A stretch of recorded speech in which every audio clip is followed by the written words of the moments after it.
Vamos a comenzar entonces la clase de hoy. Vamos a analizar dos capítulos, ¿ya? Para profundizar más en ellos, vamos a hacer eso. Le invito a que oremos primeramente. Sabe que es Dios, es su Espíritu Santo y el mismo Evangelio lo dice que nos enseñará todas las cosas, nos guiará a toda verdad, a toda justicia. Entonces lo que necesitamos para entender la Biblia es haber nacido de nuevo, es decir, el arrepentimiento y la fe en Jesucristo permite que nosotros podamos participar de la naturaleza divina que es el Espíritu de Dios que viene a morar en la vida del creyente, es decir, somos templo del Espíritu Santo. Eso es fundamental, porque es el Espíritu de Dios que nos ayuda a entender las Escrituras. Él está de acuerdo, porque la palabra de Dios dice que eh, la palabra de Dios debe morar en abundancia en nuestros corazones. ¿Ya? Así que Él nos va a ayudar. Padre amado, vamos a tu presencia a través de Jesucristo, tu Hijo. Agradecida, Señor, de este día hermoso que tú nos regalas, porque la vida es un regalo tuyo maravilloso. Y más aún es maravilloso cuando cuando tú nos saliste a buscar y nos encontraste y pudimos experimentar una vida nueva, un nacimiento espiritual, como lo explicábamos en Juan 3 sobre el nacimiento de nuevo, poder nacer de nuevo. Gracias porque a través también de todo esto que nos ha pasado, tú nos declaras hijos de Dios, de acuerdo a Juan 1:12, que el que te cree en ti es declarado hijo de Dios. Por lo tanto, nuestra identidad es que somos hijas de Dios. Y como hija de Dios queremos aprender de tu palabra, queremos conocerte profundamente cada día más, entender tu palabra, comprenderla, atesorarla en nuestro corazón y también que se vea reflejado en nuestro diario vivir. Tu palabra dice que el que me ama, los mandamientos guardará. Es decir, el que ama a Dios puede obedecer su palabra o debe obedecer su palabra. Y es el Espíritu Santo que nos da, capacita y nos guía. Dice que el Espíritu Santo provoca el querer como el hacer por su buena voluntad. Y el Espíritu Santo nos guiará al cumplimiento de tu palabra.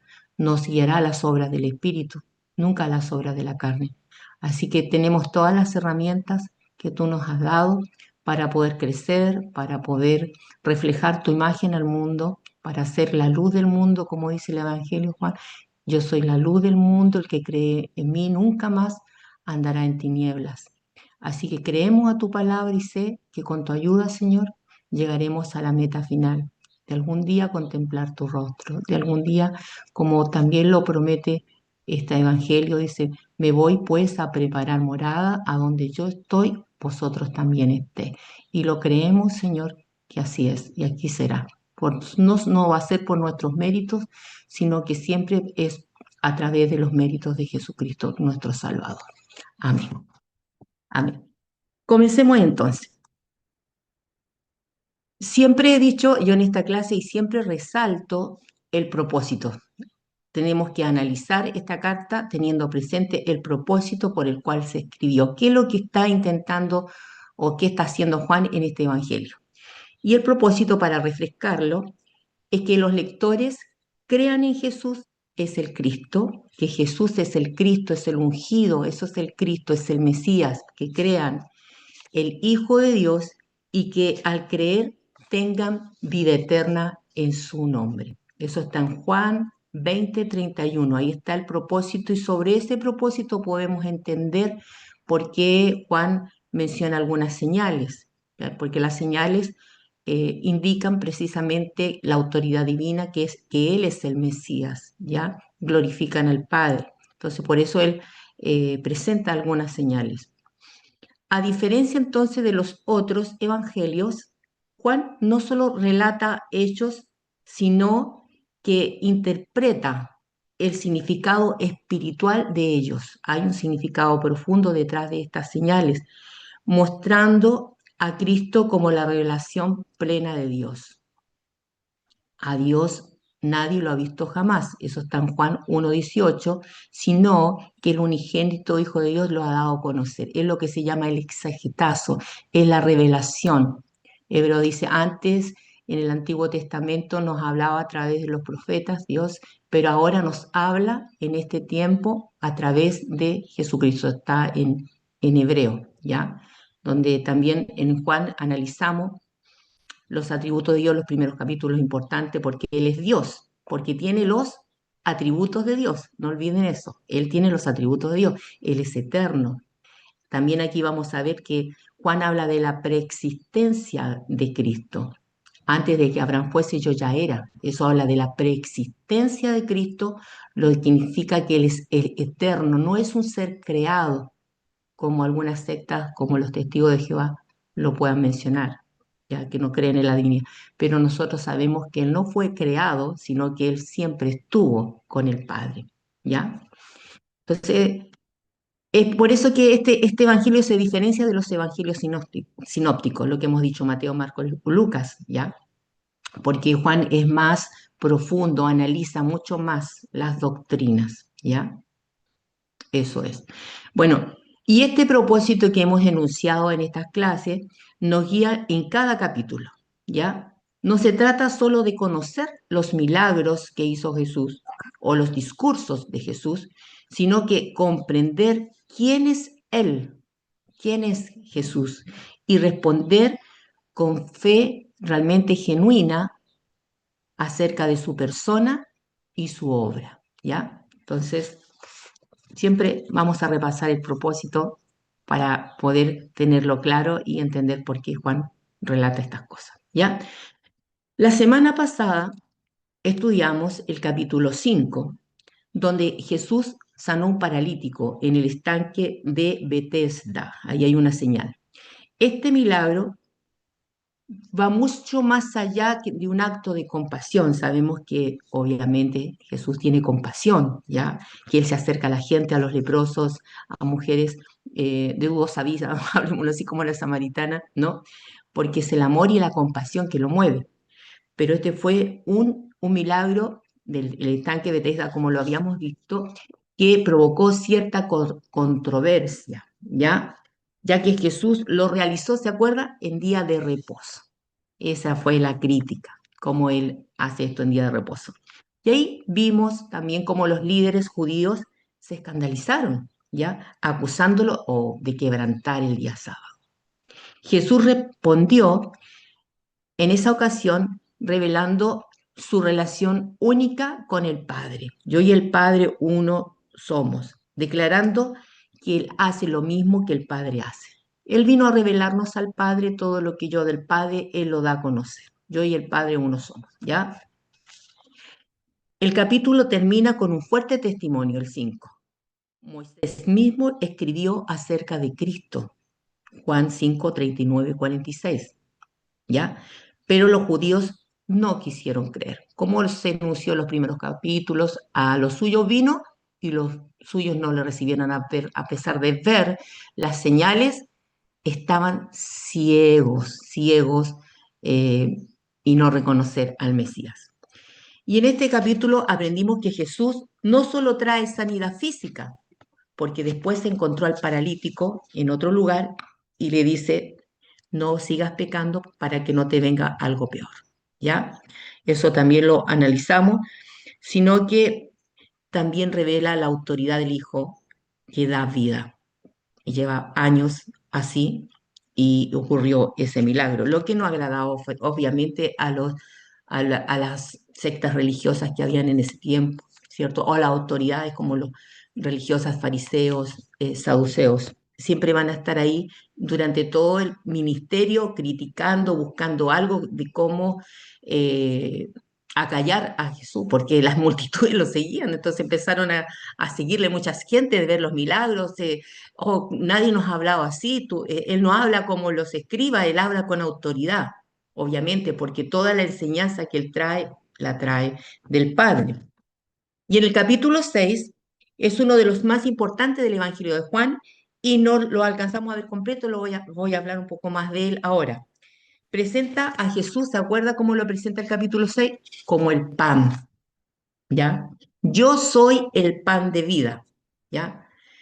Cuando está posterior al milagro, en el capítulo 6, que también lo señala, dice que las multitudes lo siguieron. Pero Jesús, conociendo el corazón de ellos, les dijo, ustedes no vienen por mí, sino que ustedes comieron y se saciaron. ¿Está visto el dicho? Vienen por los panes y los peces, ¿cierto?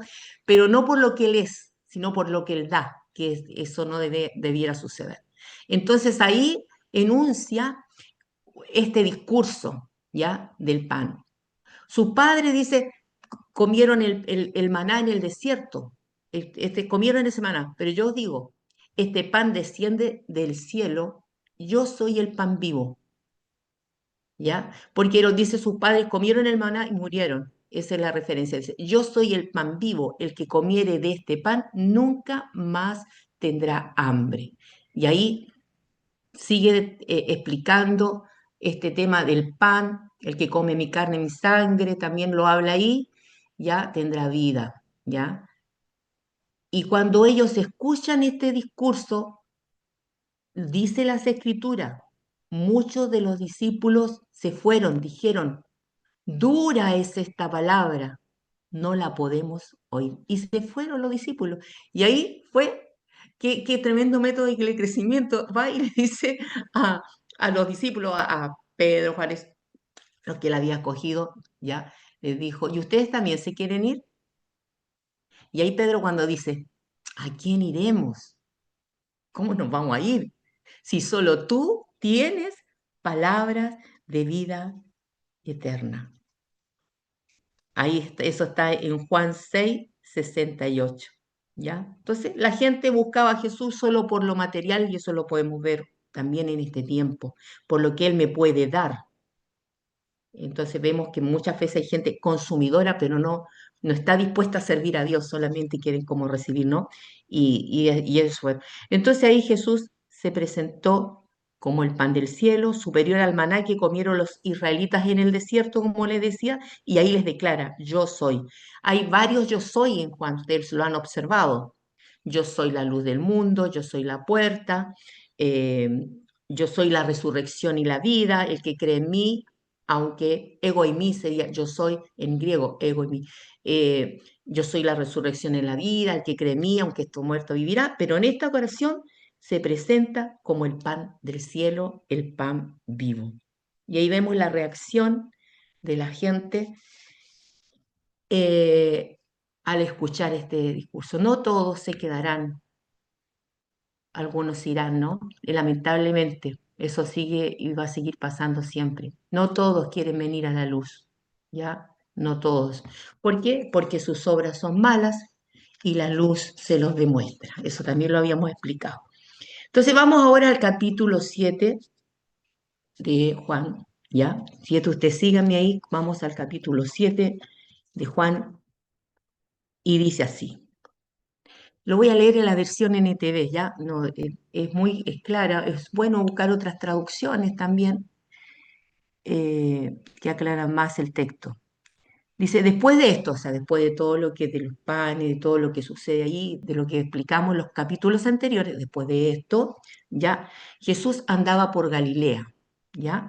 Porque no quería andar en Judea, ya que los judíos ya procuraban matarle, ya estaban enardecidos ya a esta altura de lo que está explicando Juan, molestos, él se declara Dios, ya, el Hijo de Dios, ya, pero cuando se acercaba la fiesta de los judíos, la fiesta de los tabernáculos, sus hermanos le dijeron, sal de aquí y vete a Judea, para que también tus discípulos vean las obras que haces. Nadie que quiere ser reconocido hace algo en secreto, que te conozcan, ¿cierto? Si tú haces estas cosas, manifiéstate al mundo y dice las escrituras, ni siquiera sus hermanos creían en él. ¿Ya? Jesús, entonces vemos aquí que evita Judea por prudencia y obediencia al plan de Dios, no por miedo. Todo tiene su tiempo, él sabía el tiempo que iba a ir allá, no por miedo. Los hermanos, entonces, como les decía, muestran falta de fe y entendimiento de su misión. La fiesta de los tabernáculos recuerda la provisión de Dios del agua en el desierto. Ellos celebraban esas fiestas, ¿ya? Como la fiesta de la Pascua u otras fiestas, pero esta era la fiesta que celebraba esa provisión sobrenatural de agua en el desierto, ¿ya? No sé, al leer unos textos paralelos, 1 Corintios dice que la roca donde sale agua era Cristo, dice, y el agua como símbolo de vida. ¿Por qué Jesús entonces no fue inmediatamente a Judea? Porque no era el tiempo entonces de su revelación completa y estaba obedeciendo al Padre. ¿Qué revela entonces la actitud de los hermanos? Falta de fe y comprensión de la misión divina de Jesús. No se olvide que ellos esperaban un líder político, ¿ya? Que organizara una rebelión contra Roma y fueran liberados. No lo veían como un líder espiritual. Cuando se le preguntó sobre el reino, cuando estaba en la crucifixión, dijo, él se declara rey, dijo, mi reino no es de este mundo, ¿ya? Entonces no venía una liberación de ese tipo, sino que es una liberación más bien espiritual, a librarnos, ¿cierto? A salvarnos del pecado que tenía a muchos en una condición deplorable, ¿ya? Él vino a libertarnos de eso, a pagar el castigo de nuestro pecado y a través de ese sacrificio nosotros pudiéramos entrar sin problemas, sin obstáculos en una relación íntima con el Padre, ¿ya? Entonces ellos no entendieron eso. ¿Qué simbolizaba la fiesta de los tabernáculos que se celebraba justo ahí? Es importante entenderlo porque ahí venía el sacerdote y rociaba agua y recordaba ese momento, ¿ya? Y ahí entendemos cuando dice lo que dice, ¿ya? El que cree en mí, por su interior correrán ríos de agua viva. Siempre me veo a Jesús también como un maestro, un gran maestro, porque primero, él coloca algo que es, a ver, que es natural, que es concreto, que se ve, que se palpa, y todo eso para enseñar algo espiritual más profundo, ¿ya? Como lo vemos también en las parábolas, que es una historia terrenal con un significado espiritual.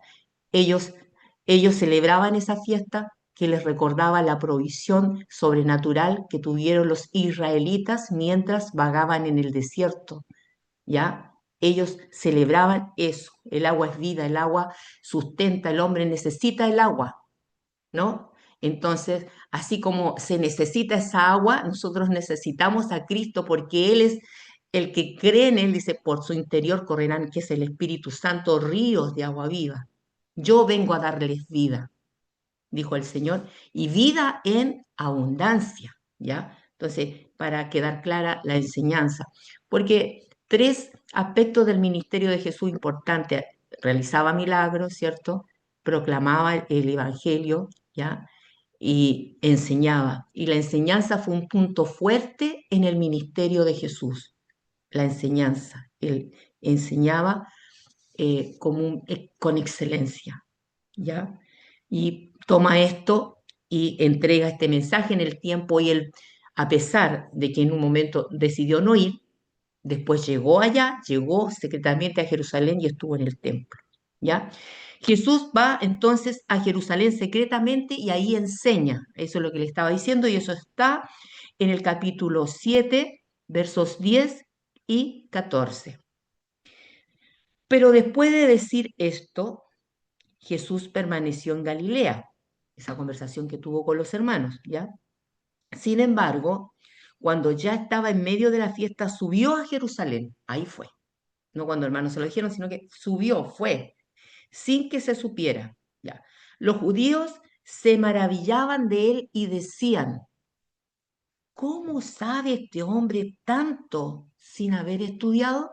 ¿Se acuerda de la experiencia de Jesús a los 12 años en el templo, que los doctores de la ley se sorprendieron de todo lo que él sabía y cómo hablaba y cómo le hacían preguntas y él respondía? Crecía en gracia, en sabiduría, en estatura para con Dios y los hombres, ¿ya? Entonces, Jesús les enseñaba en el templo y todos se maravillaban de su enseñanza porque hablaba con autoridad, porque la enseñanza que él tenía provenía del Padre, ¿ya? Jesús entonces lo vemos en este caso que actúa de forma discreta, estratégica, ya él sabe el tiempo que se va a mover, el tiempo que tiene que estar en ciertos lugares, nada es una casualidad. Enseña obviamente con autoridad divina, no humana. Los líderes se sorprenden por su sabiduría y su conocimiento de las escrituras.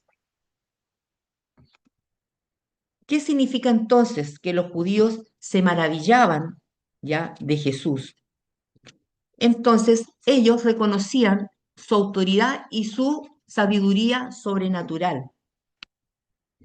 Porque ellos se sorprendieron entonces que Jesús enseñe sin haber estudiado formalmente con los doctores de la ley, ya habían escuela, ¿ya? Entonces eso como que llamaba la atención, porque en el judaísmo se esperaba un rabino formado. Jesús enseñaba inspirado por Dios, ¿ya? O era Jesús, el Hijo de Dios. ¿Qué podemos nosotros aplicar o aprender sobre la enseñanza de Dios hoy día para nosotros? Que la autoridad espiritual viene de la conexión con Dios, no solo de la educación humana. Cuando partía yo les decía que necesitamos nosotros para aprender la Biblia, ya para conocer la palabra y poder interpretarla y exhortarla, necesitamos a Dios, ¿ya? Toda la escritura es inspirada por Dios, Timoteo 3:16. Inspirada significa esto, el soplo de Dios sobre los autores. Escrita, ¿cierto? Durante 1400 años, 40 autores que fueron inspirados por Dios a escribir la escritura. Entonces, esa es la diferencia.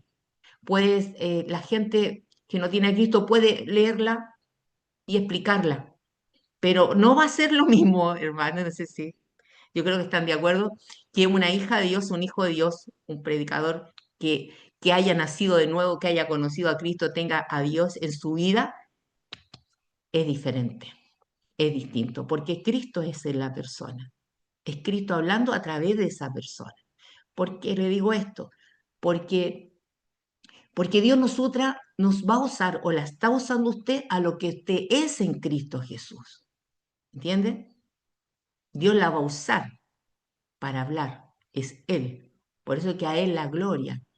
Él se lleva todos los aplausos, nosotros nada, solamente decirle gracias Señor porque estás usando este vaso de barro donde tú has puesto tu tesoro. Qué tremenda responsabilidad y qué bendición es hablar de Jesús a otros. Va a hablar diferente, va a hablar con autoridad, es la palabra de Dios, ¿ya?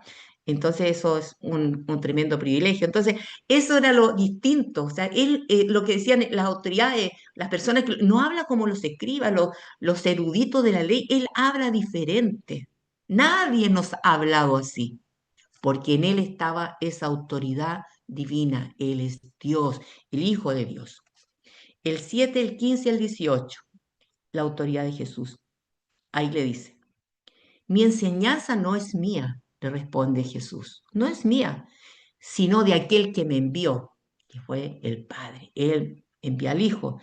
El que hace la voluntad de Dios, aquí hay una evidencia de algo importante. Dice, el que hace la voluntad de Dios demostrará si mi enseñanza proviene de Dios o si estoy hablando por mi propia cuenta. El que habla por su propia cuenta, cuen- cuen- cuenta, busca su propia gloria, ¿no? Su propia gloria. Pero el que busca la gloria del que me envió, que es el Padre, ese es sincero y no hay injusticia en él. ¿Ya? Jesús entonces está enfatizando aquí su dependencia con el Padre. Contrasta esta motivación humana, gloria propia, el que habla por su propia cuenta, como lo hacían los fariseos, los que enseñaban las leyes o la ley en ese tiempo, ¿ya? Y motivación divina es distinto, porque lo hace en obediencia a Dios, ¿ya? ¿Cuál entonces fue la fuente de enseñanza de Jesús? Del Padre que lo envió. Ahí está la fuente. La fuente viene del Padre, ¿ya? ¿Qué diferencia entonces hay entre quien busca su propia gloria y quien busca la gloria de Dios? Bueno, el primero actúa por ego, el segundo actúa en obediencia y verdad. Hay algo que caracteriza al Hijo de Dios, debe ser la humildad. La humildad. Yo en lo personal no digo hay grandes siervos, sino que hay un Dios grande que usa personas como ustedes, como nosotros. Nada más. Nunca pierdan eso. La humildad es súper importante. Jesús, siendo el Hijo de Dios, en él hay humildad. Cuando dice, aprendan de mí, que soy manso y soy humilde, ¿ya? Y hallaréis descanso para vuestras almas. Cuando estudiamos, hablando del tema de la humildad, porque él es humilde, ¿cierto? Lavó los pies a su discípulo, era algo que lo hacían los esclavos, sacarle el polvo de los pies a la gente de esa época que andaba en sandalia, el polvo se pegaba a sus pies, entonces él hace ese trabajo. Entonces, esto de servir a Dios y de enseñar o lo que haga, un rasgo es la humildad. De todas maneras, cuando en la iglesia de Corintio hubieron divisiones ahí, en esa iglesia, y uno de los motivos de las divisiones es que ellos tenían a los líderes arriba. Decía, yo soy de Pablo, yo soy de Apolo, yo soy de Cefa, ¿ya? Pero el apóstol Pablo no quería estar ahí, porque la gente estaba dividida como envanecida con sus líderes, ¿ya? Entonces, el apóstol Pablo, ¿qué hace? Dice, mírenos a nosotros como colaboradores de Dios. Cuando habla colaboradores, el juperete, el que está en la parte, ¿has visto esas barcazas antiguas donde estaba el caballero así, y la gente remaba ahí abajo, nadie lo veía? Él se sentía como un juperete, como alguien que está ahí abajo en un barco, ¿cierto? Remando, rema, rema, obedeciendo, ¿me entiendes? Entonces, dice, ¿quién es Pablo? ¿Quién es Apolo? Servidores por los cuales hemos creído. Pablo plantó la iglesia, sí la plantó, pero vino Apolo, la regó, porque todos aportamos, somos un cuerpo, ¿cierto? El cuerpo de Cristo, hay maestros en el cuerpo, hay otros talentos, dones que usted tiene, que son para edificar, ¿ah? Todos trabajamos, ¿cierto? Todos servimos, no hay nada inútil. Entonces dice, Pablo plantó, Apolo regó, pero ¿quién dio el crecimiento a esa obra en Corinto? ¿Fue el hombre? ¿Fue Pablo? No, fue Dios. Entonces, y esto lo saco precisamente de esto, que es importante entender que somos instrumentos simplemente en las manos de Dios. No es el instrumento, es el que toca el instrumento. A Él es la gloria. Y Él glorificó al Padre y nosotros lo glorificamos también cuando reflejamos su imagen en el mundo. ¿Ya? El 7 del 19 al 24, en ese vamos, el 7 del 19 al 24. ¿No es este hombre a quien quiere matar? Decían. Y aquí él dice abiertamente lo que todo el mundo debe hacer. ¿Y nosotros vamos a matarlo?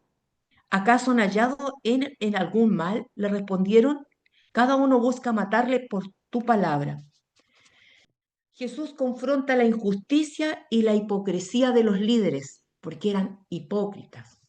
Por ahí a los fariseos los trató bastante mal, los hay, dice, sepulcros blanqueados, se ven preciosos por fuera, pero están podridos por dentro, como un sepulcro fétido.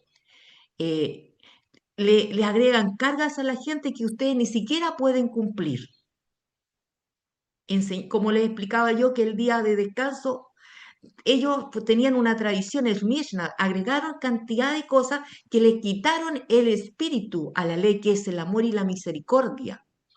Y eso es lo que siempre, ustedes están siempre con su tradición, ¿ya? Y con eso le quitaron el espíritu. Entonces, inventaron más reglas, eran muchas en el día de reposo.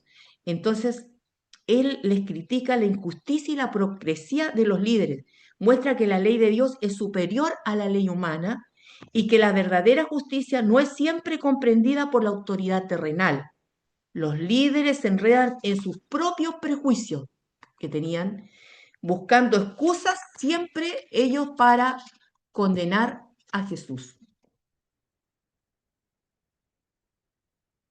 Entonces, vemos aquí que los líderes querían matar a Jesús por su enseñanza, por la autoridad que cuestionaba la autoridad religiosa que estaba establecida en aquella época. ¿Ya? A menudo se rechaza la verdad por orgullo, por miedo o por tradición. ¿Ya? ¿Cómo nosotros podemos aplicar este principio hoy? Debemos discernir la justicia de Dios más que ceder a la presión social y religiosa. ¿Ya? Precisamente lo que le estaba diciendo, porque estos fariseos, saduceos, herodianos van a estar siempre ahí, siempre están dentro del ministerio de Jesús para buscar alguna falla, alguna caída y después procuraron matarlo y después, bueno, fue crucificado, pero ese era plan de Dios, ¿ya? Cuando habla de estas enseñanzas que ellos, sus tradiciones inventaron, dice, buscan un prosélito y lo hace más hijo del diablo que hijo de Dios. Eso lo dijo Jesús. Por eso le dijo esa frase que es muy bonita, dice, vengan a mí los cansados y trabajados, que yo los haré descansar, mi yugo es fácil y ligera es mi carga. Es decir, esa carga que le ponían los fariseos de enseñanza, ¿cierto? Que tradiciones humanas que era imposible cumplir, ni ellos la cumplían, porque ustedes dicen, enseñan y no practican. Dicen que no hay que robar y están robando. ¿Ya? Entonces, eso era la carga pesada que ellos cargan. Mi enseñanza es diferente, es distinta. En Juan 7, del 25 al 31, vamos ahora para que no nos vamos perdiendo. Este es el Cristo, lo sigan en sus Biblias. Algunos de la multitud decían, este es realmente el profeta. Otros decían, este es el Cristo. Pero algunos decían, ¿acaso el Cristo viene de Galilea? ¿No dice la escritura que el Cristo vendrá de la descendencia de David y de Belén, la ciudad de David? Jesús venía de la descendencia de David, línea mesiánica real, y nació en Belén, ¿no? Pero ahí tendría que explicar otros temas del Evangelio, y no es de esta clase, pero después si quieren me preguntan, yo se los mando escritos. Ahí hay una razón. Sí, cuando vamos al Apocalipsis dice, cuando el capítulo 5 de la identidad de Jesús, dice, este es el león de la tribu de Judá, ¿cierto? El león de la tribu de Judá. En el Antiguo Testamento estaban, ¿cierto?, las tribus, las 12 tribus, y la tribu de Judá tenía la bandera de un león. Este es del linaje de David, porque tiene la línea mesiánica real.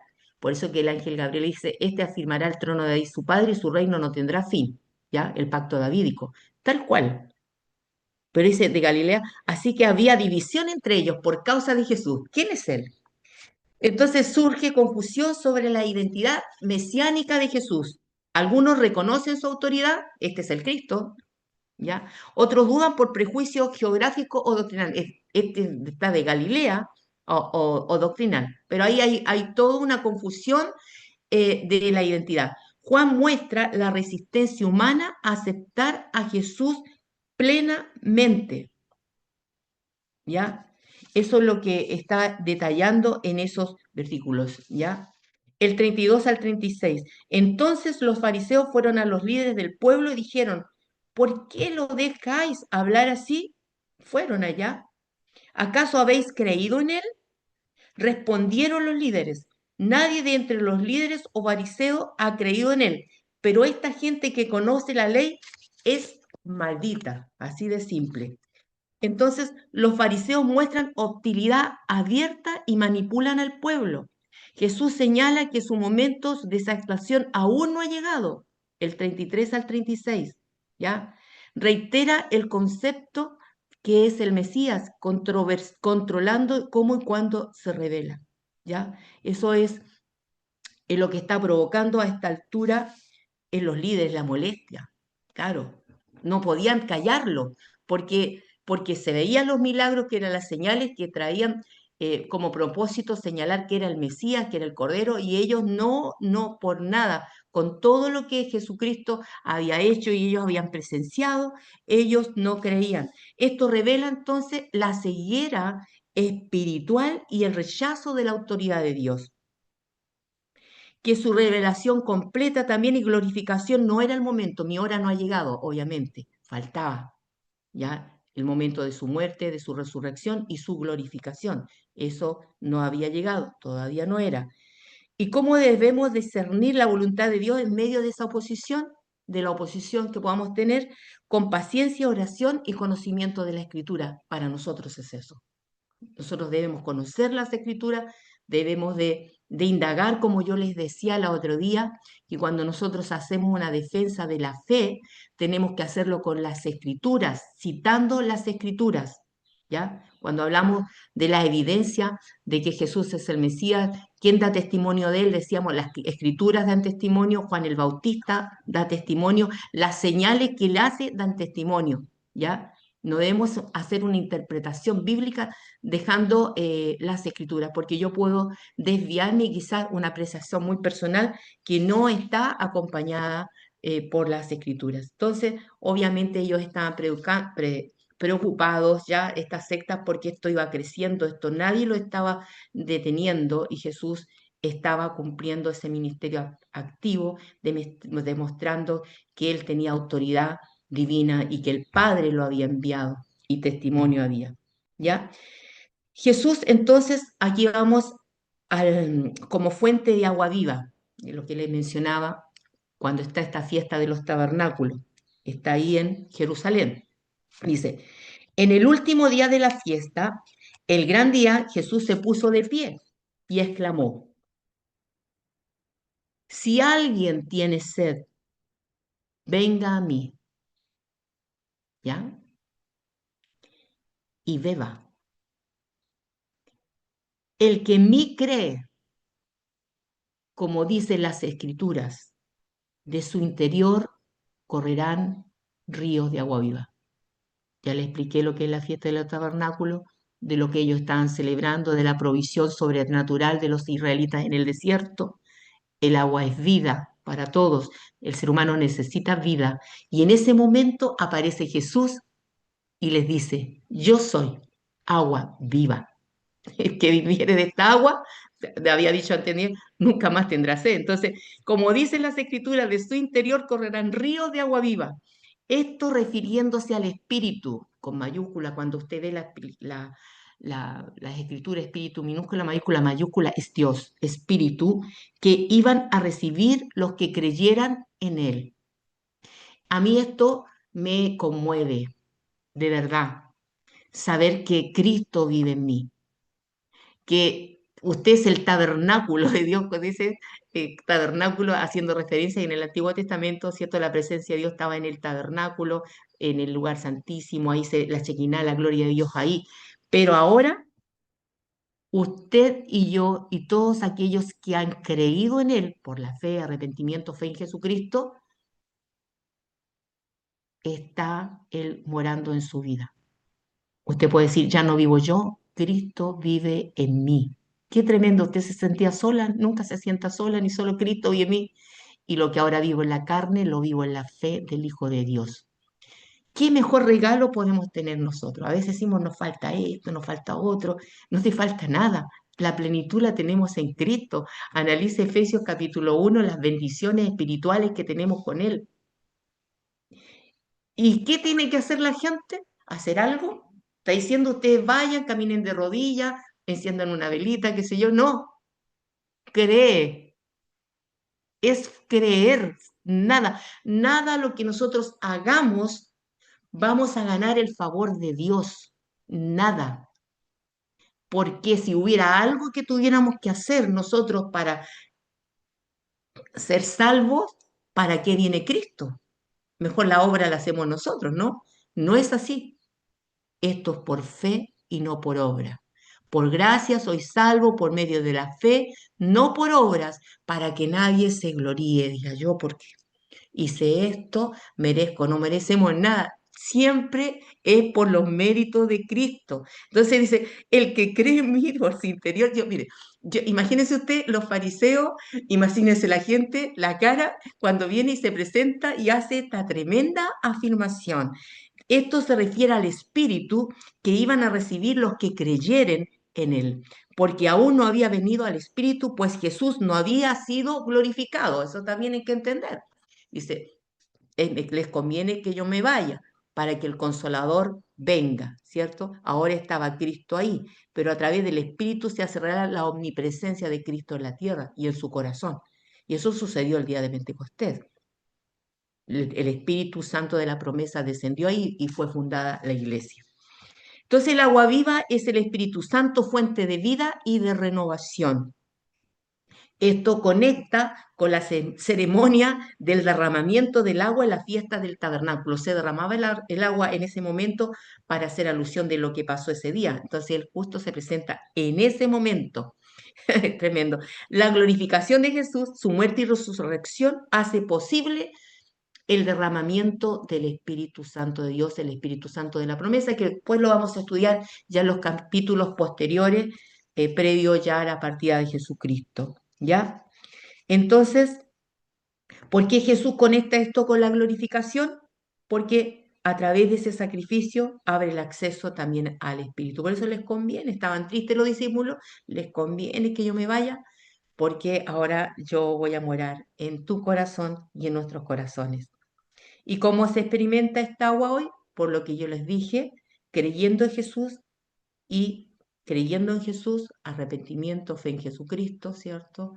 Nosotros somos sellados con el Espíritu Santo de la promesa, que es el agua viva. Esto, lo del sello, lo podemos ver en Efesios también, en lo que yo le estaba mencionando de las bendiciones. Si usted analiza Efesios 1, se da cuenta que el Padre nos bendijo, Jesucristo nos bendijo y el Espíritu Santo nos bendijo. Y el Espíritu Santo dice, habiendo oído el mensaje, habiendo creído el mensaje, fuisteis sellados con el Espíritu Santo de la promesa. ¿Y ese sello qué significa? Que seguridad, un sello no se rompe, ¿no? Y también nos dice que somos propiedad de Dios. Y agrega que son las arras y la garantía de nuestra herencia. Ese es de todo lo que va a venir después para los hijos de Dios. Porque hoy día tenemos vida eterna, pero con un cuerpo mortal, ¿cierto? Este cuerpo se está envejeciendo. Si Cristo no viene antes, va a la tumba, ¿cierto? Pero tenemos una promesa que también lo anuncia el Juan, dice, yo soy la resurrección y la vida. El que cree en mí, aunque esté muerto, vivirá. ¿Ya? Esa es una gran bendición. ¿Y qué nos da esa garantía? Es el Espíritu Santo que nos fue dado aquel día. Voy a leer ahora el texto 7:40 al 53. División entre el pueblo y obviamente reaccionaron los líderes con esta declaración. Algunos de la multitud dijeron, este verdaderamente es el profeta, otros dijeron es el Cristo, pero otros decían, ¿acaso viene de Galilea? Todo eso sucedió. Hubo una división en el pueblo con respecto a esta declaración y obviamente aumentó, ¿cierto?, la odiosidad de los líderes que a esta altura ya no hallaban qué hacer, porque esto no lo podían parar. Nadie iba a parar esto que estaba pasando en aquella época, ¿ya? Vamos al capítulo 8, la mujer sorprendida en el acto del adulterio, ¿ya? Vamos a leer del 1 al 11. Pero Jesús se fue al monte de los olivos. Después de esa situación se fue. Al amanecer regresó al templo y toda la gente acudía a él. Jesús se sentó a enseñar y los maestros de la ley y los fariseos trajeron a una mujer sorprendida en adulterio. La pusieron en medio de la multitud y le dijeron, Maestro, esta mujer fue sorprendida en el acto mismo del adulterio. La ley de Moisés nos manda a apedrear a tales mujeres. ¿Qué dices tú? Esto lo decían para ponerlo a prueba. No es que esto fue como para aprender a Jesús otra vez. Ya yo se los voy a explicar de ahí. Y tener de qué acusarlo, eso era la verdad. Pero Jesús se inclinó y comenzó a escribir en el suelo con el dedo. Cuando insistieron, se levantó y les dijo, el que de vosotros esté sin pecado, que arroje la primera piedra. Luego se inclinó de nuevo y siguió escribiendo en el suelo.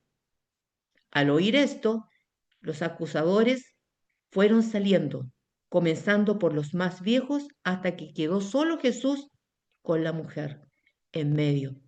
Entonces Jesús se enderezó y le dijo, mujer, ¿dónde están? Ninguno te ha condenado. Ninguno, Señor, respondió ella. Tampoco yo te condeno. Le dijo Jesús, vete y no peques más. Eso es importante, no es que Jesús aprobara el adulterio, sino que dijo, vete, te perdono, no peques más. La ley mosaica para entender esto. Levíticos 20:10, Deuteronomio 22:22. Establecía la lapidación como castigo para el adulterio, es decir, esa mujer, de acuerdo a la ley, debía ser apiedrada, ¿ya? En la ley de Moisés. En Judea, la aplicación de la pena de muerte estaba bajo estricta regulación romana, porque solo Roma podía ejecutar penas capitales oficialmente, ¿ya? Disyuntiva de los fariseos. Si condenaban a la mujer, podría enfrentar problemas legales con las autoridades romanas, ya que ellos no tenían derecho a ejecutar la pena de muerte. Jesús podría declarar que estaba violando la ley romana, dejándolos en evidencia ante el pueblo y los romanos. Si no los condenaban, parecían blandos frente a la ley de Moisés, perdiendo credibilidad religiosa y autoridad ante el pueblo. Es decir, por los dos lados estaba complicada la situación, por las leyes romanas y también por las leyes de los judíos. Jesús podría usar esto como oportunidad para demostrar que su interpretación de la ley es superior. ¿Cuál fue el propósito de los acusadores? Era una trampa legal y teológica. Querían que Jesús contradijera la ley de Moisés o se pusiera en conflicto con Roma. A mí me encanta cuando he estudiado los evangelios cómo Jesús sale de todas estas acusaciones, de todas estas trampas creadas por ellos para hacerlo caer de alguna manera, pero Jesús siempre tiene una respuesta porque Él es Jesús, Él es Dios. Entonces, la mujer era un instrumento para probar la autoridad y sabiduría de Jesús también públicamente. Acción de Jesús. No cae en la trampa, equilibra misericordia y justicia. Muestra que el juicio de Dios trasciende a los cálculos políticos o religiosos. Su famosa respuesta fue, el que esté sin pecado, que arroje la primera piedra. Y con esto expuso la hipocresía y obliga a los acusadores a confrontar su propia conciencia. Qué tremendo, su propia conciencia. Entonces todos fueron botando las piedrecitas porque ellos también tenían pecado. Bueno, ¿qué podemos analizar aquí? Misericordia sobre condena. Jesús demuestra que el juicio humano es limitado y a menudo manipulado. Transformación personal. La exhortación a no pecar más implica que el perdón lleva a un cambio de vida, ¿o no? Porque la gente puede llorar por alguna situación que está en desobediencia, pero no haber un cambio. En el griego, arrepentimiento es metanoia. Cambia tu manera de pensar y tu manera de actuar. Eso es un arrepentimiento bíblico. ¿Qué pasó con el hijo pródigo? El hijo pródigo vendió todo, la herencia, pidió la herencia, lo malgastó, pero ahí vemos el arrepentimiento, porque él vio su condición y dijo, me levantaré e iré a mi padre, le diré, Padre, pecado. Ahí hay un arrepentimiento, ¿cierto? Bíblico. Entonces, el perdón lleva un cambio de vida, como también en el caso del rey David, que sabemos que él cayó en adulterio, vemos que el no haber confesado su pecado a Dios trajo problemas para él emocionales terribles, dice el Salmo 32, mientras callé se envejecieron mis huesos de mi gemir todo el día, pero cuando confesé a Dios mi pecado, Ahí él descansó y por eso dice, bienaventurados aquellos cuyas transgresiones, bienaventurado significa bendecidos, aquellos cuyas transgresiones han sido perdonadas. Dios perdona, sí, pero hay que arrepentirse, a dejar de pecar. Eso es. Entonces, vemos también en el Salmo 51, porque están relacionados esos dos salmos, cuando dice, ten piedad de mí, oh Dios, conforme a tu misericordia. Dice, en pecado he sido formado, en pecado concibió mi madre. Y habla de la desgracia, ¿cierto? Que él sufría, él perdió el gozo, no retires de mí tu espíritu, qué sé yo, devuélveme el gozo de la salvación, lávame y límpiame. Ahí vemos un arrepentimiento. Y a David se le dice que es un hombre conforme al corazón de Dios. Y todos se acuerdan de ese pecado, pero es que Dios lo perdonó porque él se arrepintió. Ellos querían tirar la piedra, pero no habían mirado que ellos también tenían fallas, ¿cierto? ¿Ya? Pero la mujer fue perdonada, pero el perdón implica un cambio de vida. No es que aquí Jesús estuviera avalando el adulterio. El adulterio es un pecado como cualquier otro pecado, no lo avala. Pero si hay un cambio, se puede. Para nosotros, Primera de Juan 1.9 es fundamental, ¿ya? Estamos en Cristo, obviamente no vivimos para pecar, pero si nos equivocamos con nuestra mente, cometemos errores en nuestra nueva vida. Pero dice, si confesamos nuestro pecado a Dios, es fiel y justo para perdonar y limpiarnos de todo. Eso es algo que no podemos apropiar. Entonces, esto expuso la hipocresía religiosa, los líderes se ven reflejados en la responsabilidad de su pecado, ¿ya? ¿Cuál fue el propósito central aquí?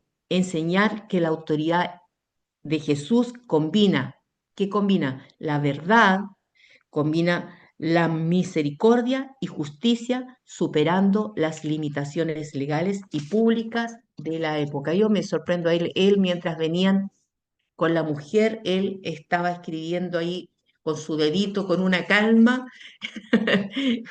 tremenda, ¿ya? Vamos entonces a la sección 2. Dice Juan 8 del 12 al 30. Jesús, aquí la luz del mundo y la autoridad del Hijo del Hombre. Jesús les habló de nuevo, diciendo, escuchen, yo soy, ego y mí, la luz del mundo. El que me sigue nunca más andará en tinieblas, sino que tendrá la luz de la vida. ¿Ah? Está con los fariseos, ¿no? Ellos andaban en tinieblas. Los fariseos le dijeron, tú das testimonio de ti mismo, tu testimonio no es verdadero, ¿ya? Ya hablamos del testimonio anteriormente. Habían otros que daban testimonio de él, las escrituras, el Padre, Juan el Bautista, qué sé yo, eso lo estudiamos. Aunque yo, dice, doy testimonio de mí mismo, mi testimonio es verdadero, porque sé de dónde he venido y a dónde voy, respondió Jesús. Pero vosotros no sabéis de dónde vengo ni a dónde voy. Vosotros juzgáis según la carne. ¿Ya? Yo, dice, no juzgo a nadie. Y aunque yo juzgo, mi juicio es verdadero, porque no estoy solo, sino que yo y el Padre que me envió somos uno. Esto a los fariseos, como decimos acá en Chile, les ardía así, los enfurecía porque él se declaraba uno con el Padre, se declaraba Dios. Muchos de la gente, muchos de la gente dice, le escuchaban y decían, ahora sabemos que estás endemoniado. ¿Quién intenta matarte? Jesús le dijo, yo hago siempre lo que agrada a mi Padre. Vosotros juzgáis según lo que veis, yo no juzgo a nadie. En el judaísmo del siglo I, la luz simbolizaba la verdad, la revelación de Dios y la justicia, mientras que las tinieblas representaban el pecado, la ignorancia y la opresión espiritual. La frase entonces cobra más sentido al contestarle a ellos, yo soy la luz del mundo, donde él reclama la autoridad divina. ¿Ya? Es el yo soy que se proclama también y se ve en el libro de Éxodo. En nombre de quién me presentaré, dijo Moisés, yo soy el que soy, ¿cierto? Yo soy. Comparándose con Dios mismo, quien en el Éxodo se revela como luz que guía a Israel. Aquí está el conflicto de los fariseos. Los fariseos interpretaban la ley de manera estricta y legalista. Al afirmar Jesús que su juicio es verdadero y no según la carne, desafía contra los fariseos su autoridad religiosa, ¿ya? Desafía su autoridad religiosa, porque él habla con conocimiento directo del Padre, no así los fariseos, ¿ya? No según tradiciones humanas, es lo que está diciendo él.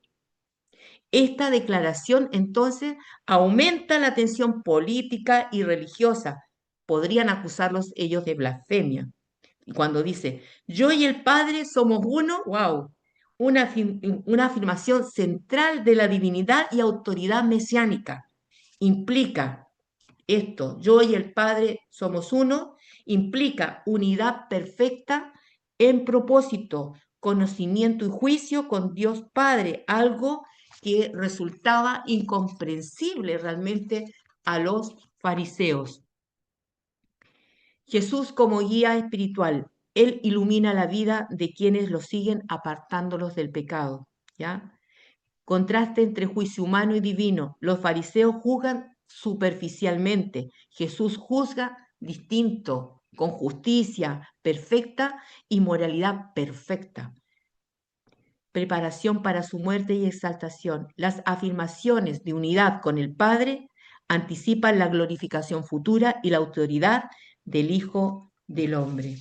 Es tremendo cómo los fariseos, bueno, eh, lo perseguían todo el tiempo. Esto está en preguntas de la guía de estudio, los que voy a mencionar acá. Significa que Jesús sea la luz del mundo? Bueno, Él ilumina la verdad, revela la voluntad de Dios y guía a los hombres fuera de la oscuridad del pecado. Dice, en el Nuevo Testamento también dice, que Él nos sacó de las tinieblas a la luz, que somos real sacerdocio, nación santa, que nos sacó a nosotros de las tinieblas a la luz admirable, para que anunciemos las virtudes de aquel, ¿ya? Tremendo como el mundo está en tinieblas hoy día, ¿no? Y nosotros como iglesia tenemos que ser esa luz, pero la luz no se esconde bajo un almud, como dice el Sermón del Monte, sino que ilumina a todos. El mundo necesita a Cristo. Más que eso, es lo único que necesita el mundo es a Cristo. Él puede cambiar vida, nadie más. ¿Por qué los fariseos cuestionan? Porque su autoridad no proviene de la tradición humana ni de religiosos, sino del Padre. Por eso lo cuestionan. ¿Cuál es la importancia de la declaración yo y el Padre somos uno? Revela su divinidad y autoridad para juzgar con justicia perfecta. ¿Ya? ¿Qué diferencia hay entre el juicio humano y el juicio de Jesús? El juicio humano es parcial y limitado. El juicio de Jesús es verdadero y basado en la verdad y en la justicia divina. ¿Cómo se aplicaría este pasaje hoy? Buscar guía a la luz de Cristo, discernir con justicia divina y no depender de juicios humanos ilimitados. Y por último, debate sobre Abraham y la paternidad espiritual. En el 8 del 39 al 47 dice, Abraham es nuestro padre. Escúchelo, esto es como la guinda de la torta, como decimos en Chile, no sé si lo entenderán cuando ya es como. ¿Lo entienden ustedes? ¿Esta es la guinda de la torta? ¿Sí? Ya. Abraham es nuestro padre, dijeron los fariseos. Le dijeron, si fueran hijos de Abraham, harían las obras de Abraham. Respondió Jesús, pero ahora buscan matarme y hacen las obras de su padre. Ellos le dijeron, nosotros no somos ilegítimos, solo tenemos un padre que es Dios. Si Dios fuera su padre, le respondió Jesús, me amarían, porque yo salí de Dios y he venido de Él. No he venido por mí mismo, sino que Él me envió. ¿Por qué no entienden mi lenguaje? Porque no pueden escuchar mi mensaje. Ustedes pertenecen a su padre. Y aquí les dice, el diablo, ese es su padre, ¿ya? El diablo, y quieren hacer los deseos de su padre. Él fue homicida desde el principio y no se mantuvo en la verdad, porque no hay verdad en él. Sabemos que el diablo es padre, es un erudito en la mentira. Cuando dice mentira, habla de lo que le es propio, porque es mentiroso y padre de la mentira. En cambio, yo hablo la verdad y por eso ustedes no me creen. Muchos judíos basaban su identidad entonces en ser descendientes de Abraham. Se consideraban automáticamente justos ante Dios. Jesús les introduce la paternidad espiritual. Ser hijo de Abraham no garantiza obediencia ni amor a Dios. La verdadera filiación depende de aceptar a Cristo y hacer las obras de la fe. Jesús confronta la hipocresía religiosa mostrando que aún ellos claman ser hijos de Dios, sus acciones reflejan que no son hijos de Dios, sino que son hijos del diablo. ¿Qué dice el Sermón del Monte? Por sus frutos los conoceréis. También dice una parte, muchos en aquel día me dirán, en tu nombre hicimos, sanamos enfermos, en tu nombre hicimos esto otro, y yo les declararé que el día nos conozco, hacedores de maldad. Un árbol bueno da fruto bueno, un árbol malo da fruto malo. Y ellos, estos fariseos que cuestionaban tanto la autoridad de Jesús y lo persiguieron, no conocían a Dios. ¿Ya? Ser hijo de Abraham no garantizaba que ellos fueran realmente hijos legítimos o que tuvieran a Abraham como padre. Sabe que cuando uno estudia el libro de Romanos, le voy a explicar rápidamente, eso a las 11 minutos, a lo mejor tienen que hacer, eh, explica sobre quién realmente es hijo de Abraham. Dice, somos hijos de Abraham por la fe. Porque hay algo que es increíble, que se dio, y yo a mí me maravilla cada vez que descubro estas cosas, que Abraham fue justificado ante Dios antes de ser circuncidado. ¿Para qué? Para que fuera padre de los circuncisos e incircuncisos. Quizás estas expresiones les cuestan un poco entenderla, pero eso es fundamental, porque siempre la salvación ha sido para todos, dice, y para todo aquel que en él crea no se pierda. Entonces ellos pensaban que eran ellos los exclusivos, ¿cierto? Pero Israel, Dios forme su pueblo para que fuera luz a las naciones, para que a través de ellos viniera el Mesías, el Cristo, y todas las naciones de la tierra fueran bendecidas. Entonces es súper importante entender que Abraham fue justificado en el capítulo 15, declarado justo por la fe, y en el capítulo 17 fue circuncidado. Entonces eso es lo que explica, eh, porque en la época de Jesús ser gentil es ser un perro, ellos no iban a comer, no iban a participar con alguien que no fuera eh, de la genealogía de Abraham, no lo iban a hacer. Entonces, por eso que es importante entender y conocer el Antiguo Testamento y el Nuevo Testamento también, ¿ya? Para hacer una buena interpretación. Que Dios les bendiga muchísimo, hermanas. Es una hora bastante intensa y yo la felicito, hermano, y escuché un testimonio muy lindo de alguien que compartió la guía con otra persona. Eso me llenó de mucha alegría saber que las personas están conociendo a Jesús más profundamente y puedan transmitirlo a sus familias, porque nosotros como mujeres, yo sé que todas son madres, tienen hijos y nosotros somos líderes que tenemos que influir, no, no es usted, es Cristo en usted. Cuando usted da un consejo a sus hijos, le transmite los principios y los valores del reino que están en la Biblia. Entonces, sí somos líderes, porque los hijos pequeños aprenden por imitación. O sea, si ellos la ven aquí estudiando, usted tiene hijos pequeños, usted le está entregando un mensaje. Esto es importante. Hay que estudiar la Biblia. Mi mamá lo está haciendo. Entonces, y también la palabra que transforma nuestras vidas, porque cada día nuestra meta es parecernos a Jesucristo. Nuestro desafío es tener la mente de Cristo. No malentienda esto de ser como Dios, no. Es, es reflejar, yo lo he dicho, la paciencia de Cristo, el amor de Cristo, la mansedumbre, la humildad de Cristo, el amor de Cristo, eh, así como el planeta Tierra, o sea, la luna no tiene luz propia, sino que refleja la luz del sol. Nosotros no tenemos luz propia, reflejamos la luz de Cristo, ¿no? Porque Él es la luz, Él lo dijo. Vamos a orar. Padre amado, en esta mañana hermosa, siempre es hermosa juntarme con mis hermanas, con estas mamás, eh, para meditar en tu palabra, Señor, para meditar en lo que tú nos hablas en los evangelios, eh, cómo se describe a Jesucristo en los evangelios, cuánto amor tuvo por cada uno de nosotros y la paciencia de soportar. toda esa persecución en su ministerio, porque en su humanidad también sufrió hambre, persecución en su humanidad. En su divinidad estaba ahí, pero él no consideró, ¿cierto?, ser igual a Dios, dice su palabra, como cosa que aferrarse, sino que se despojó y tomó forma de siervo. Y en la condición de siervo de humana, dice que se humilló, se humilló, se humilló hasta la muerte de cruz. Y a través de su humillación, Dios lo exaltó y hoy día está sentado a la diestra de Dios, también ejerciendo una labor sacerdotal, intercediendo por cada uno de nosotros. En decir, estamos completos en Cristo y no nos falta nada, la plenitud en nuestros corazones. Y eso solo fue tu misericordia, que tú saliste a nuestro encuentro y, y nos recogiste, nos sacaste de las tinieblas a la luz. Y ahora esa agua viva recorre nuestro cuerpo, que es tu espíritu, que nos guía a toda verdad, a toda justicia, que nos ayuda, nos fortalece, nos enseña. Gracias, Señor, por tanto cuidado, por tanto amor que tú has tenido con nosotros. Gracias por amarnos a pesar de que no lo merecíamos. Gracias por alcanzarnos y hacernos tus hijas.